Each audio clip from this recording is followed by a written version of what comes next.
Hi అండి, అందరికీ నమస్కారం. Welcome back to Dhanalakshmi life styles. మన ఛానల్లో ఎవరికి సబ్స్క్రైబ్ చేయకపోతే సబ్స్క్రైబ్ చేసుకోండి ఫ్రెండ్స్. అలానే కామెంట్ చేయండి, లైక్ చేయండి, షేర్ చేయండి.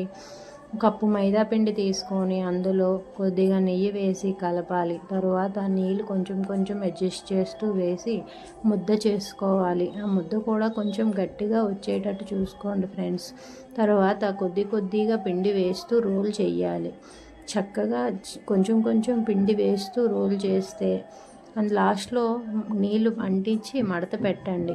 కట్ చేయాలి ముక్కలు. కట్ చేసిన తర్వాత కొంచెం చపాతీ కర్రతో అదిమినే పర్వాలే, మన చేతితో అదిమినే పర్వాలి. ఇవి చిన్న చిన్నవే కదా. ఇప్పుడు కళాయిలో వేసుకుందామా.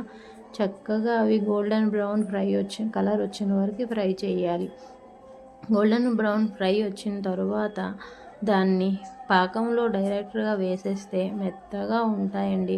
జ్యూసీలా ఉంటాయి, చాలా బాగుంటాయి. స్వీట్ షాప్ స్టైల్లో వచ్చేస్తాయి మనకి. అలానే ఇప్పుడు పక్కన వేరేది బౌల్ పెట్టుకొని గిన్నె పెడదాం.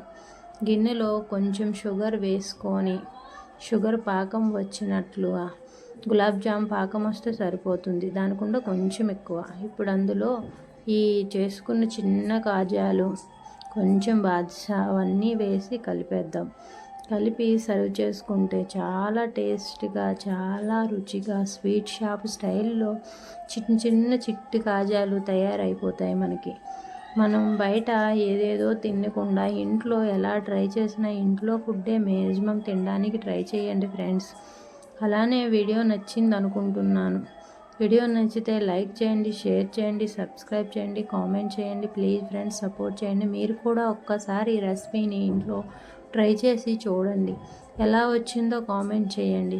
చాలా జ్యూసీగా, సాఫ్ట్గా వచ్చేసాయి కాజాలు. చిట్టి కాజాలండి. అలానే కొంచెం బాదుషా టైప్లో అవి కూడా వేశాను. ఇవి కూడా బాగానే వచ్చాయి, చాలా బాగా వచ్చాయి.